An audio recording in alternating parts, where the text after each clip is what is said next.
onegaishimasu. So this morning I'll read Shokushu number 19, which is willpower.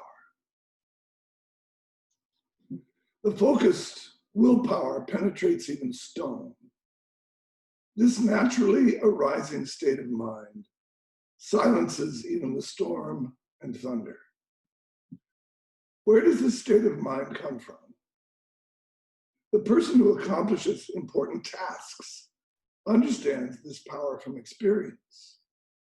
When we calm the waves of our mind, from molecules to atoms to electrons, we experience our great willpower, which is universal willpower.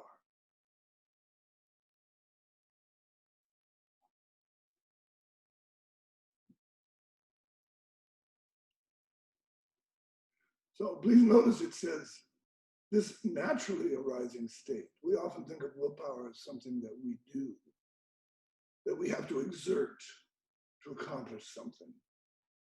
But it's not the case at all. That's not willpower.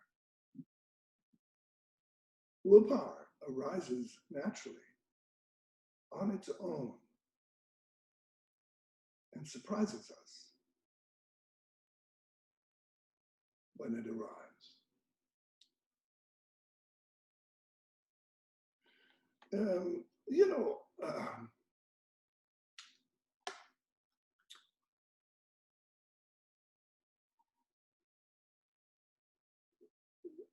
There is a skill or a technique or a craft to keep reading, for instance, or keep meditation. We can learn to do it well. Maybe never perfectly, but as we practice these kind of techniques, we can get better and better and better and better at the technique. But it's dealing only with that which is known. Technique is a manipulation of that which is known, putting one thing in front of the other, forming things, making it work in a physical and material sense. But there is also the art of Aikido. That would be called Shugyo, right? As opposed to Keiko. Shugyo, the art of Aikido, the art of meditation, the art of ki breathing, deals with that which is not known, with the unknown, the world of possibility, the world of surprise. And as we practice more and more and more, the art of ki breathing and ki meditation, that which is previously unknown joins the known world. It becomes part of you. The nature of it is always different, even though different from the physical or the material, even though it becomes known. Because it has to do with something fundamental. It is the expression of that which is truly our original condition. Whereas craftiness, skillfulness, technique is an expression of something that is developed in this lifetime, that is added on to. So we need both. Of course, we need to develop the technique of meditation and keep breathing, or we'll never have the chance to awaken to the possibilities that are hidden behind the form, right? And Toei Sensei taught us, Kaisho, Gyosho, Sosho. So Kaisho is like the craft.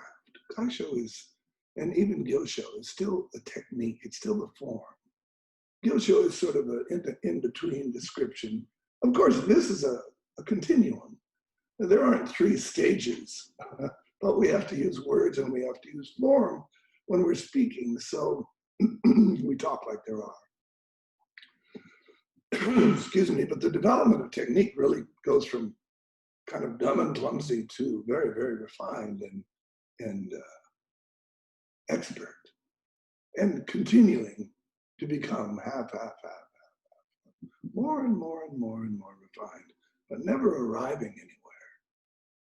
It's just a process of becoming more and more and more known as we move forward in our life.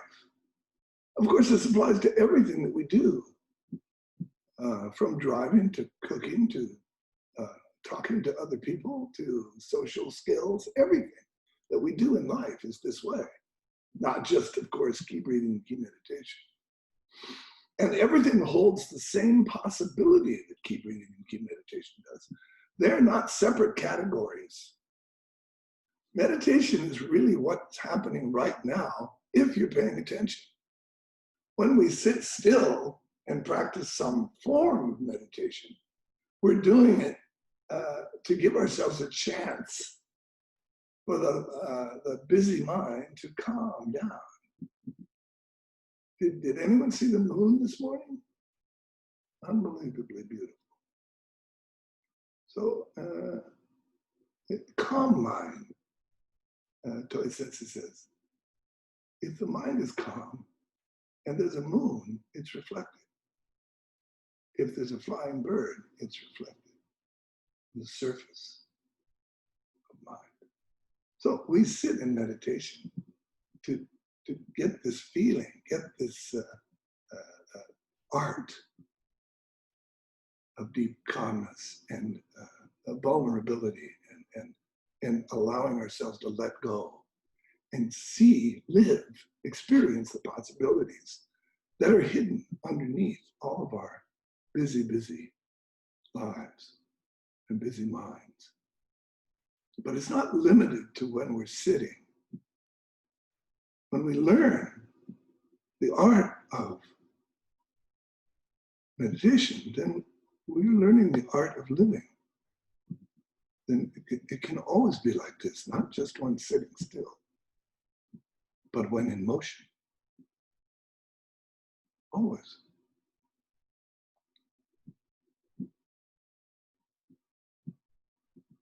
Okay, shall we begin with some key breathing?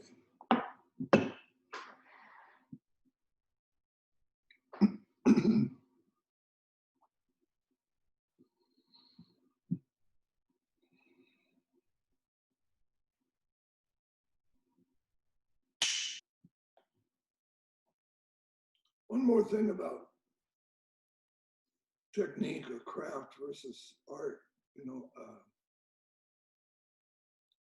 when we practice a technique, we can repeat it again and again and again and again. Every time we do it, it can be precisely the same.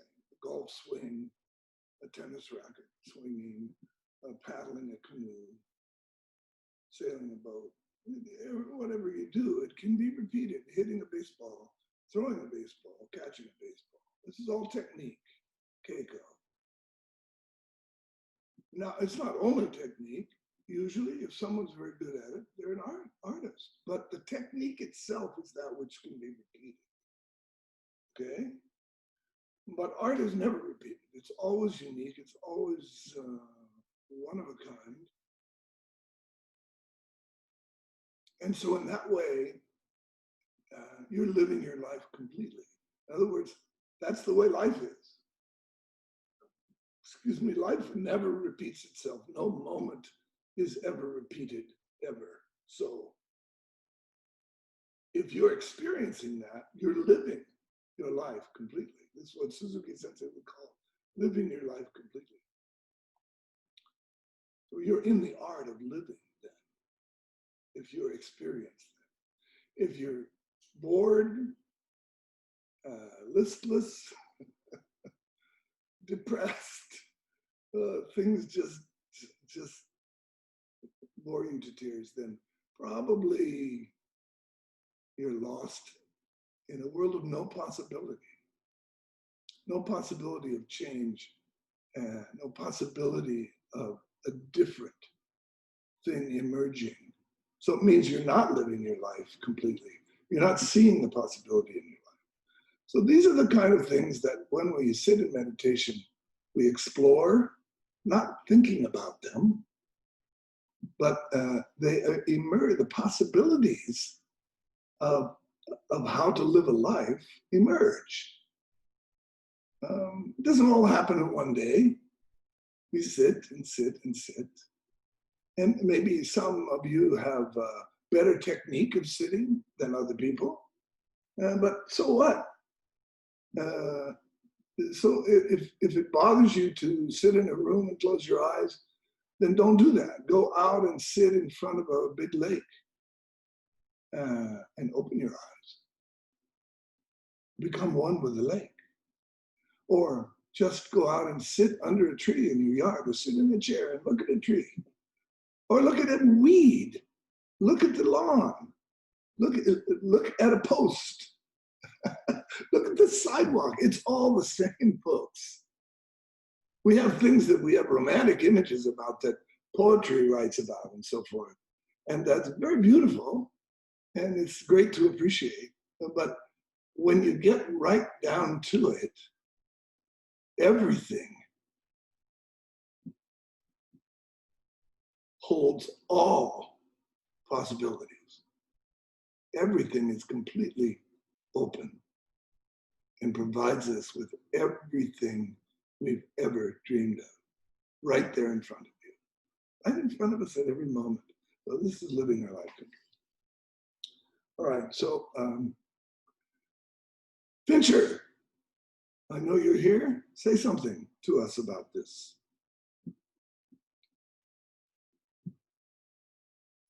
Good morning, Sensei. Good morning, Fincher.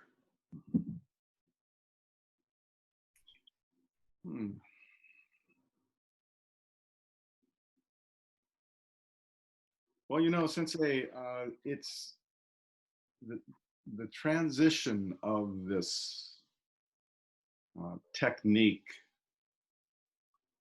to an art. Like you say, I can see how that applies to everything, including how we live.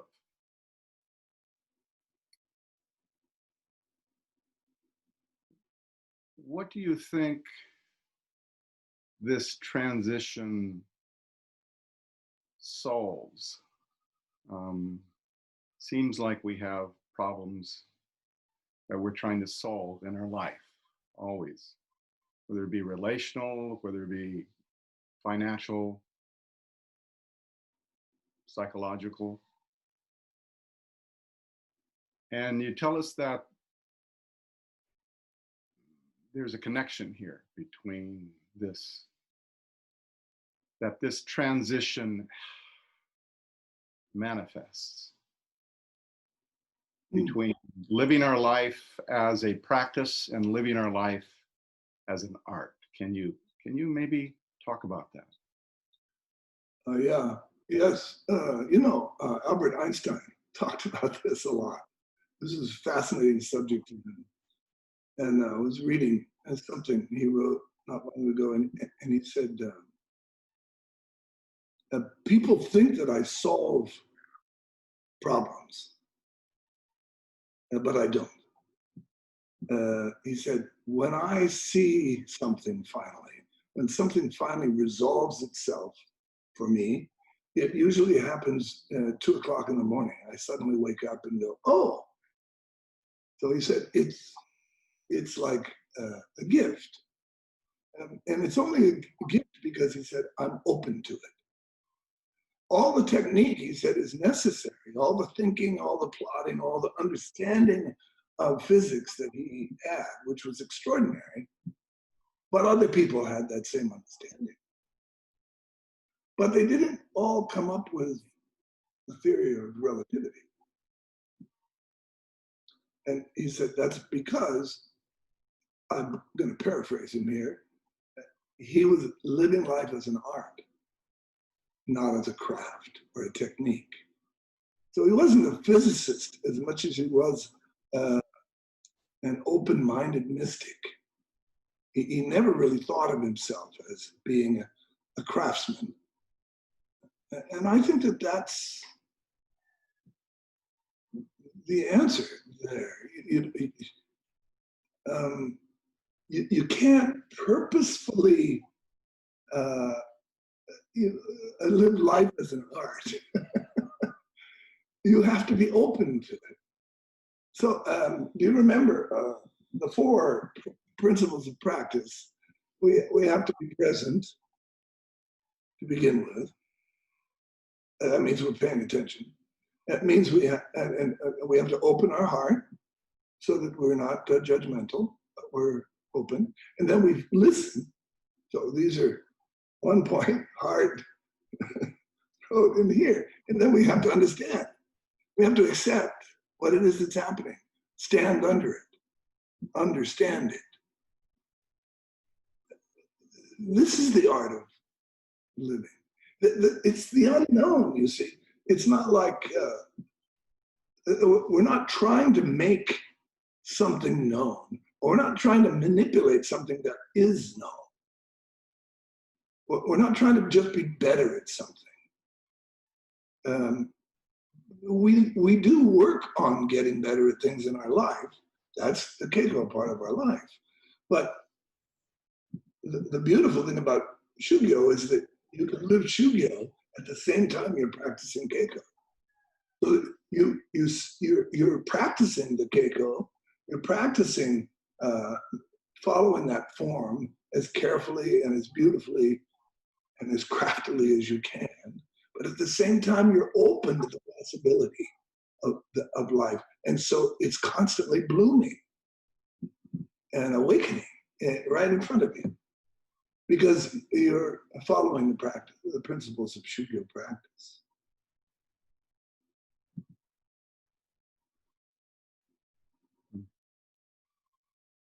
Thank you, Sensei.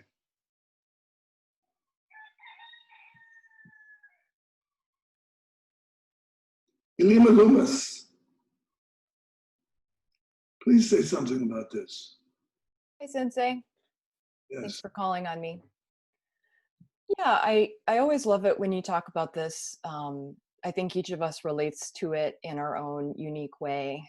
And for me, what you say really resonates with me as a writer, where I have, I feel the same distinction between the craft of my writing and approaching writing as a craft and as a project that I can become skilled at, and the experience of true creative inspiration. And like you said, when that does happen, it happens at 2 a.m, or it happens when you're going on a walk or just sitting on the couch. It doesn't happen when you're sitting in front of the page. But like Aikido, I find that the more that I practice my craft and the more skilled I get at my craft, the more open I become to that sort of unexplainable inspiration or insight. So I guess I haven't experienced it so much as a transition from craft to art, but the two going hand in hand. Could you clarify that? Is that something that you see one evolving into the other, or that those two can develop simultaneously? I thank you very much. I think that Toya Sensei would say, he taught us a kaisho, gyosho, sosho. That's a kind of a progression, right? So kaisho is just the technique. But let's just put it this way. Kaisho is just dealing with the known. Gyosho is dealing with the known, but allowing some unknown to come in. And then Sosho is more like just opening to the unknown and letting the form take care of itself. It's not no form, it's no attention to form. So I think maybe in your sense, when we're practicing some art form, like painting or like writing or teaching. I think teaching is an art form. I find the same rules apply.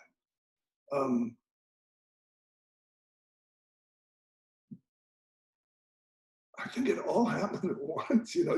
For one thing, when you're a beginning at whatever your craft, your art is, it's a craft. You have to learn the craft. One of the problems I'm having with, as you know, I'm writing a book right now, and it's really difficult because my craft is so crappy because I didn't learn. I didn't do that in my early days. I didn't develop the craft, but I have lots of art to go into it. And sometimes the craft doesn't back up the art. So it's really important to have those. I mean, you keep sending me these, articles that I can read, and they're very informative. And thank you, I do appreciate it. But sometimes they're a bit just intimidating, I guess, because they're written by really fine craftsmen who really understand what is required of you if you want to write well.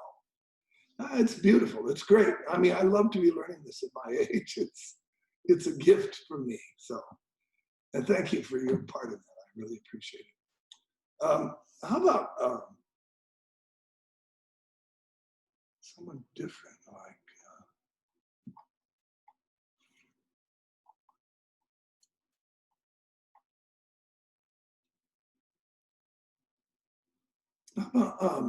Prakash Mackay?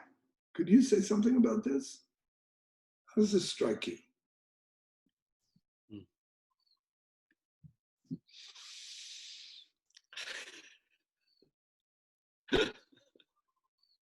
I feel pretty empty right now. There's nothing there. Fine. Have anything brilliant to say? Is that what you're saying? Yeah. So, of course, that's very fine too. We don't always have to have something to say.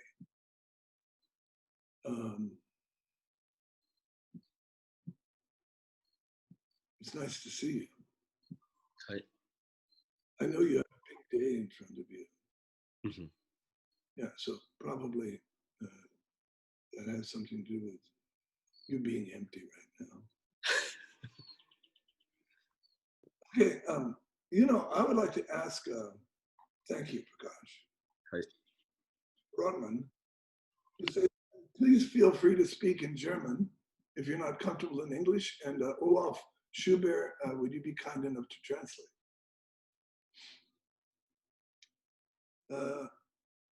Sophia, do you understand what I've been talking about? A little bit hard. I'm not really sure I understand correctly what is the story now.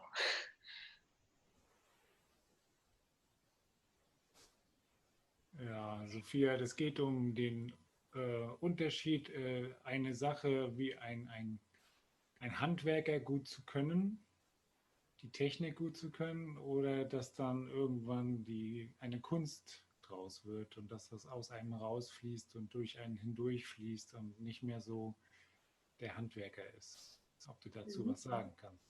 Ja. Ich habe eine 3,5-jährige Ausbildung hinter mir, also als Silberschmiedin. Und am Anfang war es sehr der Handwerker. Also man hat die Vorgaben genauso gemacht, wie es aufgeschrieben war und hat alles den Punkten Reihenfolgen gemacht. Und gegen Ende hat man dann einfach nur noch den Entwurf gesehen und hat dann mit der Idee von dem Entwurf das Modell entwickelt und seine eigene Erfahrung und Wissen da mit rein fließen lassen. Okay, so she's talking about her apprenticeship for silversmith.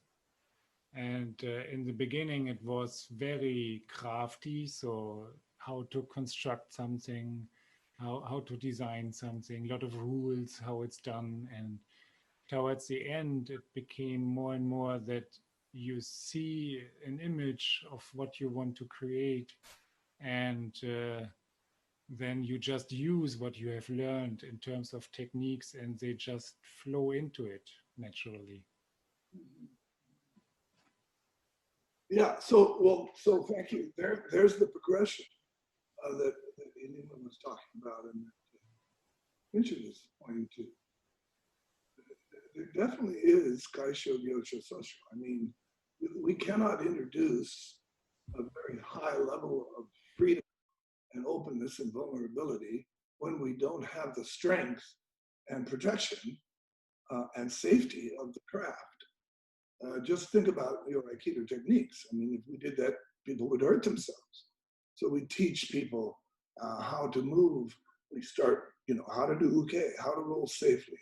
And then gradually we learn some different Hitori Waza, we learn to move our body in different ways. And gradually we learn to do some techniques. And then finally we start to understand, oh, this is representing something very, very deep and profound in my life. And so when we do these kind of classes, then of course always want to, since we don't get to jump around in the dojo and use those techniques so much, I'm always wanting to point to the incredible depth and uniqueness of this opportunity that Aikido, practicing Aikido gives us. All right, well, it's after 8 o'clock. Thank you very much. I hope you have a wonderful Sunday day or evening, depending on where you live. Aloha. I'll see you on Wednesday. Bye-bye. Domo arigatou gozaimasu.